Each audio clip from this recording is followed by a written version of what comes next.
Hello, and welcome to another week in the books. I'm back this week with the regular reviewing of what I read this week, and I will say the highlight was getting into a reread of The Fellowship of the Ring, but I won't be talking about it just yet because I only read part one since my book club, that's what we decided to tackle first instead of the whole thing at once. So I stopped myself at book one because didn't want to get too far ahead. But that was the highlight, and then also book club actually met on Friday to talk about part one, and I love a good book club. So shout out to the book club members for just being delightful and being down to have a Lord of the Rings book club, because that is lovely. So that's the highlight, but I'll go ahead and get into the other three things that I did manage to finish this week, and we'll get to it.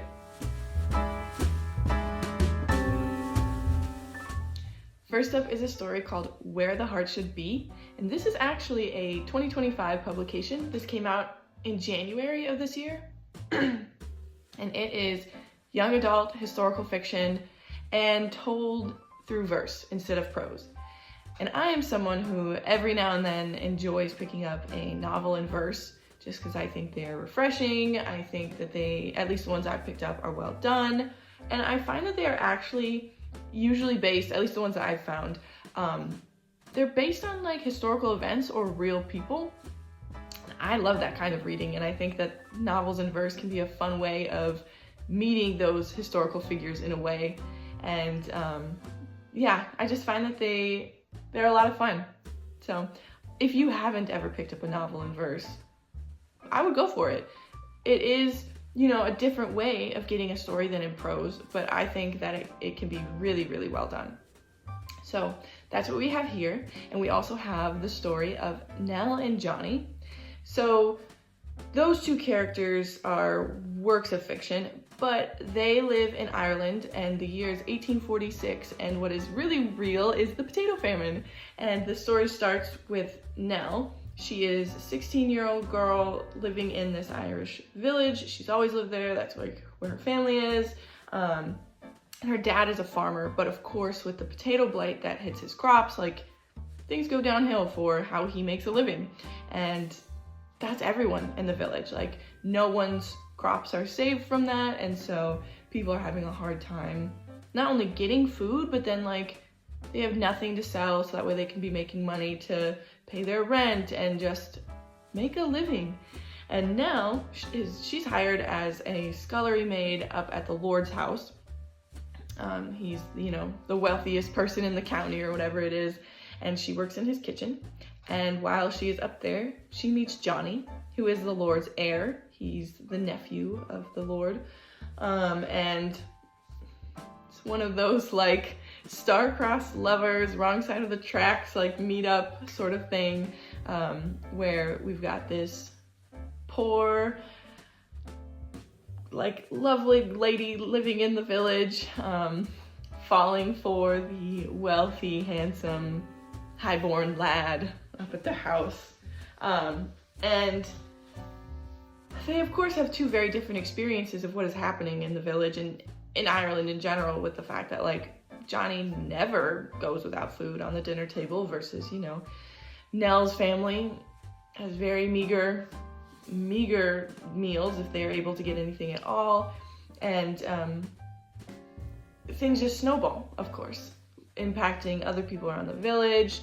And because the Lord is so wealthy, like the villagers are like, can't you give us some relief? Can't you let us off the hook for rent this month?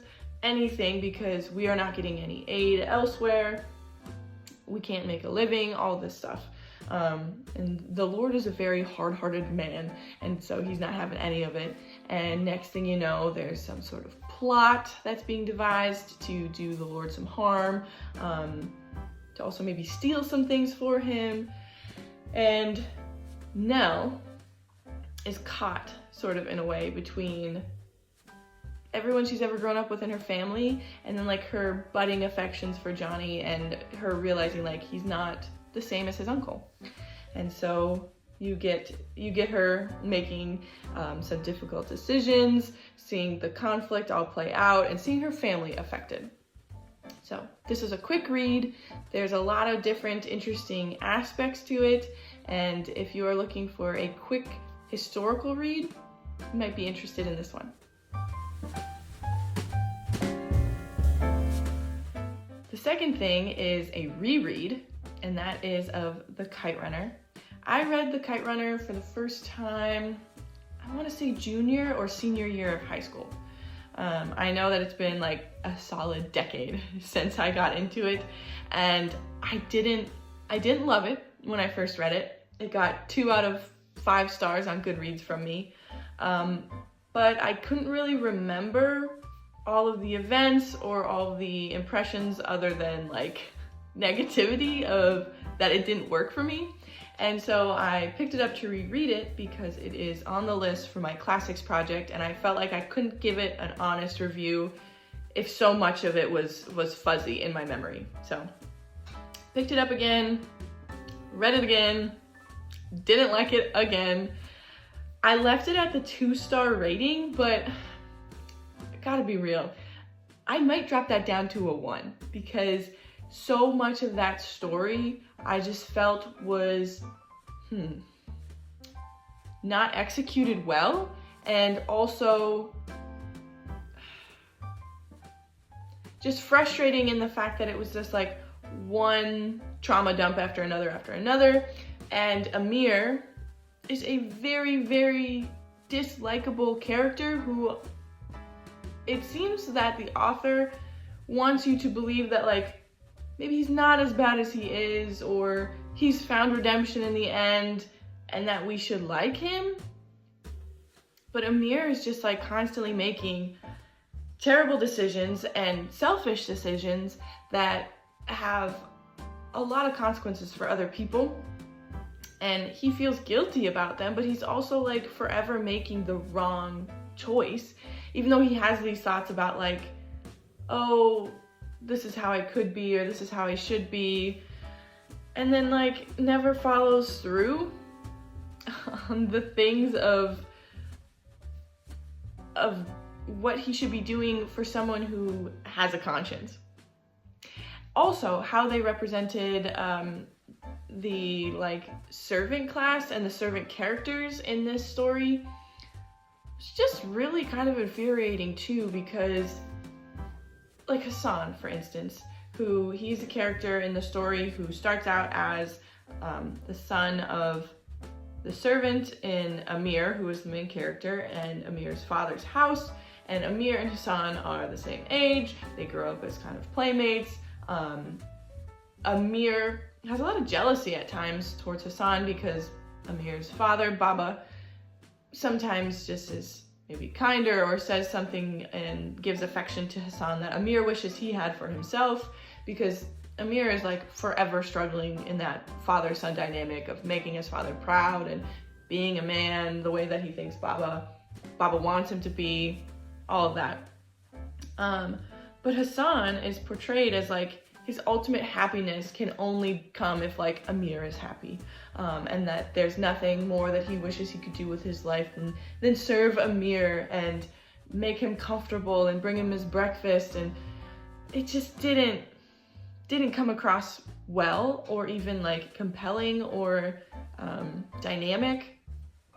It was just not good. And then all of the trauma, like you're like sucked into being like things will get better, and then it's just like one horrific thing after another. And I think it'd be different if it wasn't Amir that we were encountering these things with, because it's like I'm willing to hang around through tough stuff with a character I feel deserves it.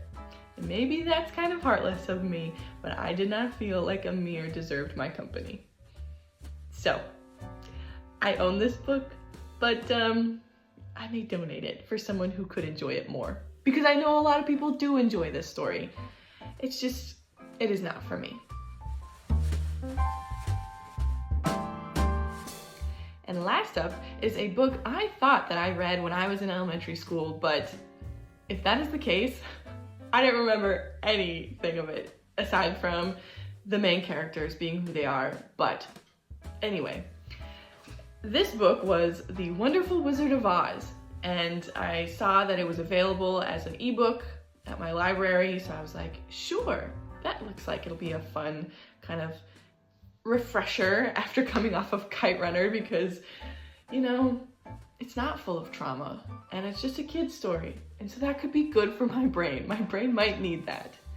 And if you're unfamiliar with The Wonderful Wizard of Oz, I can tell you that it is a children's fairy tale-esque story.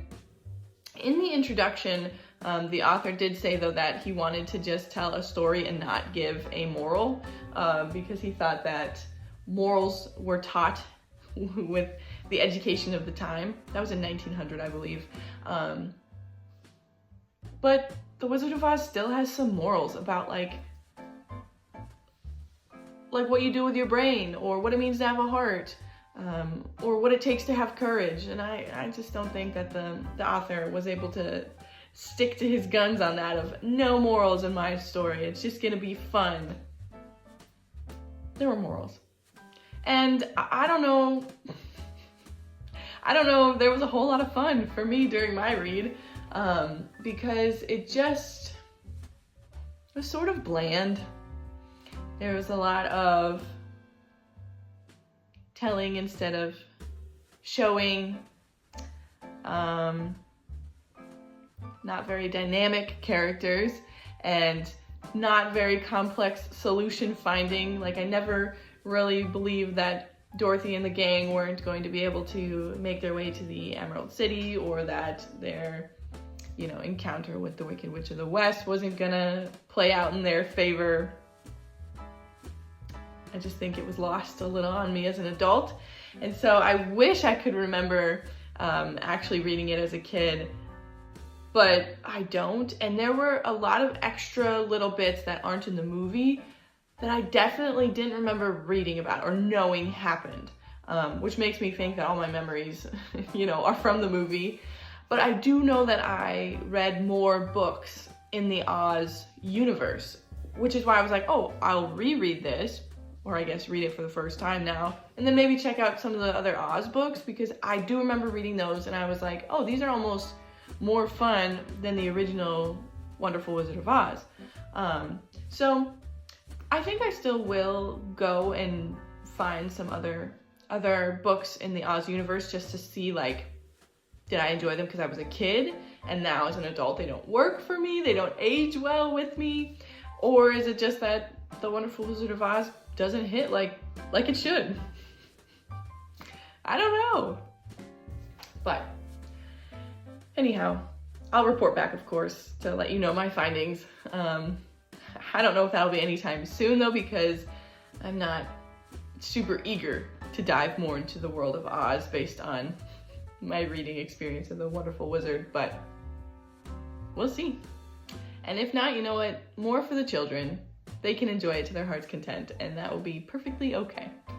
So that's my thoughts on The Wonderful Wizard of Oz. So that's my week in books. And as I mentioned at the beginning of the video, I have started the Fellowship of the Ring, so I'm going to be continuing that this week. You know, War and Peace is still hanging around, but I'm very excited to be starting a new buddy read. It's called The Stardust Grail. It's like some space heist story that sounds like it will be a lot of fun. So hopefully I'll be getting into that soon. I'm very excited about it. Very excited to be doing another buddy read with my friend. And then we'll see what else comes out this week. So in the meantime, of course, drop me any recommendations, and I hope that you have a good reading week too.